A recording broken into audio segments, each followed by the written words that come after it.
بالظبط. بما انك مستشاره في الامم المتحده، بتشوفي او بتسمعي وجهات نظرهم في الاعلام المصري بصفه عامه كله، هم بالتاكيد وانا اعلم جيدا ان هم بيتابعوا كل حاجه. طبعا بيتابعوا بكثافه اعلام ديني، اعلام ليبرالي، صحف، اذاعات، كل شيء. احنا يعني مكشوفين ما شاء الله بشكل قوي جدا، وده وان احيانا بيضايق الواحد لكن بيثبت له قد ايه مصر عليها عين قد كده، مهمه جدا مهمه جدا جدا، وهناك مخططات بشكل قوي للوصول لاهداف معينه ايا كانت.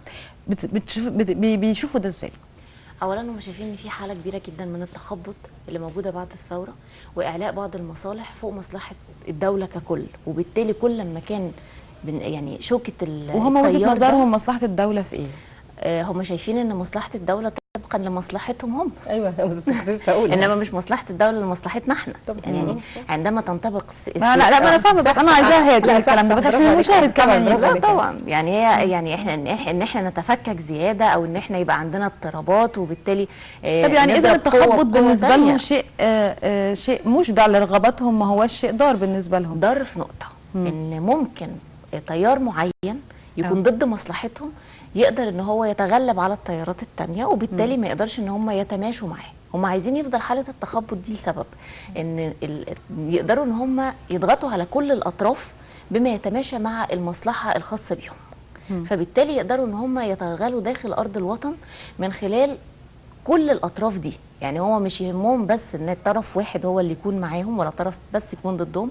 مهم جدا ان كل الاطراف يكون لها نسبه محدده من المصالح معاهم. بس المشكله الكبيره جدا ان لو حصل حاله من التخبط لدرجه ان ممكن توصل الى حرب اهليه. يعني دي الحاله اللي هم مش عايزين يوصلوا لها. فبالتالي لما تلاحظي ان في عده ازمات بتوصل لدرجه من الاختناق، تلاقي ان هي بتوصل بتتحل بطريقه حتى غير منطقيه.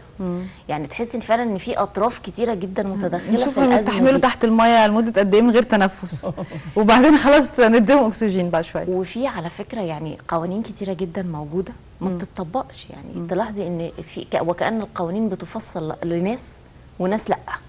يعني دي المصلحه. يعني في قوانين المفروض ان احنا مثلا نسجن مجموعه خرجت عن النطاق، والاستاذه نجلاء يعني ادرى مني في الصحف. احنا كنا دايما يعني حبس الصحفي لو هو ده مغضوب عليه او ده مرضي عنه ممكن ان هو يكتب زي ما هو عايز، وده ممكن يذيع، وده يكتب باخبار مجهوله المصدر طالما ان هو مرضي عنه مش مشكله. لكن لو اخر كتب بطريقه معينه حتى لو مصادره موجوده نجيبه ونحاسبه ونحاول ان احنا نعمل ده. دلوقتي في الاعلام الخاص الموضوع اصبح زياده جدا في موضوع ان انا بكتب كما اشاء، لان انا اولا مضغوط عليا من صاحب المصلحه. لو احنا كنا بنتكلم على النقطه دي. الحاجه الثانيه ان حتى اللي موجودين في داخل النطاق الحكومي سواء في القنوات او في الصحف القوميه برضو مضغوط عليهم.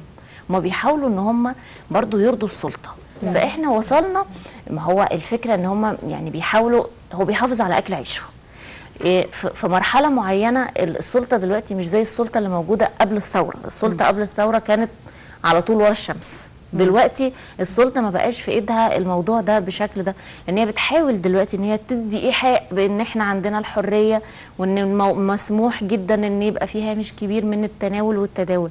بس فكره ان انا عشان يبقى عندي حريه لازم يبقى عندي حمايه لمصادر معلوماتي، اللي بيبقى عندي حريه تداول معلومات عشان اقدر فعلا ان انا اخدم الوطن. لكن ان انا يبقى عندي حريه لمجرد التناول بس، ما يبقاش عندي مستند يخدمني، ما يبقاش عندي مبدأ دافع عنه، في الحالة دي أنا هوصل بمرة تانية لمرحلة الفوضى.